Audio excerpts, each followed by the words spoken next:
Ceci étant dit, c'est maintenant le temps de la chronique de Que c'est avec Richard Boulanger. Salut, ça va bien? Salut Richard, ça va bien? Et Richard, tu vas me parler d'un phénomène de société, en quelque sorte. Oui. Et j'aimerais ça qu'on élabore davantage là-dessus. Et toi, tu as une façon bien particulière de vulgariser les choses. Tu me connais, oui. Et surtout que c'est une température. On est au mois de novembre, puis c'est plutôt tristounette comme température. Puis beaucoup de gens qui sont dépressifs, puis il y en a peut-être qui ont le crayon qui écrivent... Oui, mais écoute... tu sais où je veux en venir? Oui, absolument. Écoute, c'est sûr que ça fait partie de ma chronique aujourd'hui, de Que c'est, mais j'avais une petite introduction. Oui, vas-y, je suis tout oreille. J'ai oublié de t'en parler, on s'est vu un peu vite. Oui, c'est ça. Je te l'explique. Ouais. Michel, savais-tu que 50 des millionnaires chinois veulent venir vivre au Canada? En fait, qui arrivent au Canada? 50 de tous les millionnaires chinois qui arrivent ici, qui veulent venir vivre au Canada. Oui. Et ça fait entre 200 et 300 par année, puis la tendance se tient à la hausse, présentement à peu près 10 de plus par année. Fait qu'on va avoir plein de Chinois sur la côte ouest du pays bientôt. Laisse-moi dire, mais tous des millionnaires. C'est assez particulier, OK? Je voulais juste vous mettre en lien avec ce que ces gens-là peuvent voir ici quand ils arrivent ici au Canada. Sais-tu que présentement, il y a beaucoup... Non, attends, okay, oui, c'est ça. Les Chinois, les Chinois arrivent ici... Tu es en train de me faire un pâté chinois? Oui, pas tout à fait. Les Chinois arrivent ici, puis écoute, je pense ce qui va les surprendre, c'est qu'il y a beaucoup de gens qui vont être souriants pour rien. Il y a des gens qui vont... Qui vont être souriants pour rien. Oui, ou qui ne sourieront pas pantoute, parce que, écoute, il y a un problème majeur. Présentement, on est en train de donner des antidépresseurs à la majorité des Canadiens. Attention. Je m'entends pour dire 2 sur 10, 3 sur 10, la moyenne faut toujours en augmentant, il y a un problème. Alors, ces Chinois-là qui arrivent ici, c'est pour ça que je voulais faire un petit lien. Peut-être trouver du monde un petit peu bizarre, tu sais, parce que quand même, là, ces antidépresseurs, il y a des fois il y a des gens qui sont un peu plus smooth, comme on dit, tu sais, un peu plus relax. Alors, ces gens-là, OK? Oui. Non. Oui, okay. je suis, oui. Tu comprends? Ils vont être juste un peu trop relax, tant qu'à moi. Un peu trop. Puis là, présentement, on est en train d'en donner à peu près à tout le monde. C'est pour ça que je vais te donner les chiffres, si tu veux bien, OK?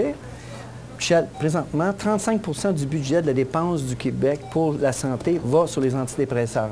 35 du budget de la santé. C'est énorme. Là, il y a quelque chose qui se passe. Là, on en donne pour toutes les raisons. Hein? Ah, j'ai mal au gars. Oh. Pointe pas de poisson à la pêche, antidépresseur, tu comprends? Toute la pilule du bonheur, OK? Écoute, là, c'est un peu trop. Je comprends que les médecins sont surchargés, les gens arrivent à flux. Bon, là, c'est à toutes les sauces, finalement. Écoute, c'est incroyable. Depuis 98, en 98, on avait 2 millions de prescriptions par année. Canadien père? 2 antidépresseurs. OK. Tu vas voir, tout à l'heure, il y a un gars des Bruins de Boston. Des Bruins de Boston. Lui, je pense qu'il faut qu'il en prenne. Il n'y a comme pas le choix parce qu'ils sont en bas. OK. Écoute, en 2003, 4 millions de prescriptions. 2008, 7 millions de prescriptions. Aujourd'hui, combien de prescriptions, Michel? 2011? Je dirais 10 millions.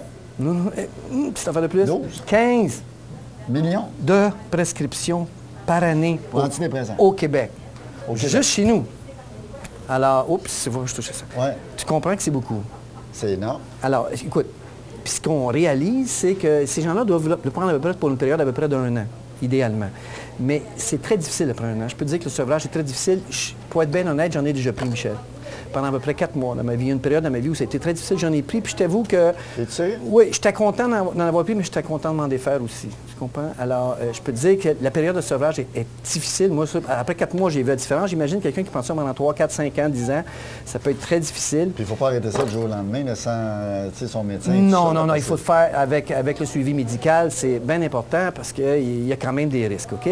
C'est quand même des substances assez puissantes. Et avez-vous une solution? Il y a plusieurs solutions, dont on parle souvent de ce temps-ci des oméga-3. Les oméga-3, très bonnes substances, des huiles de poisson qui agissent au niveau du système nerveux central. Ça calme tout de suite les pensées. Il y a d'autres moyens de... Donc, manger du poisson, ça, c'est... Il faudrait en prendre l'habitude à toutes les semaines. Oui.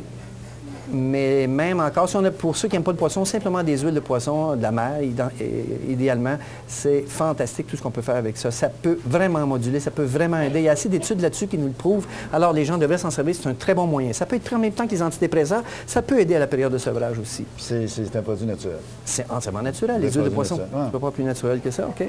Il y a le millepertuis qui est connu depuis Barabas. Oui, millepertuis, oui. Je pense que Barabas en prenait du millepertuis. Oui, mais oui, c'est un produit qui est... Il avait l'air joyeux des fois, Barabas. Moi, j'en ai pris on va se faire des confidences, cette enquête-là, puis juste entre moi et toi. Ouais. Puis ça m'aidait à dormir. Oui? Oui. Du millepertuis? Oui. Puis? Puis, j'en consomme plus. T'as arrêté? Mais, non, mais c'est correct comme ça. Bon moyen, hein? Oui, absolument. C'est fonctionnel. Alors, Ouais. il y a aussi beaucoup d'études qui prouvent que c'est intéressant. La valériane, on a à peu près une centaine de produits homéopathiques et des compagnies qui arrivent de France, d'Allemagne, d'Italie. On a des compagnies extraordinaires au Québec qui font des produits pour ça, spécifiquement la dépression, l'insomnie, des choses. Ça fonctionne super bien. Attention, il y a des gens pour qui c'est inévitable. Il y a des contraintes. Ah, il y a des contraintes. Comme n'importe quel produit. Exact. Il y en a qui passent par des périodes très sombres. Des OK? contre-indications.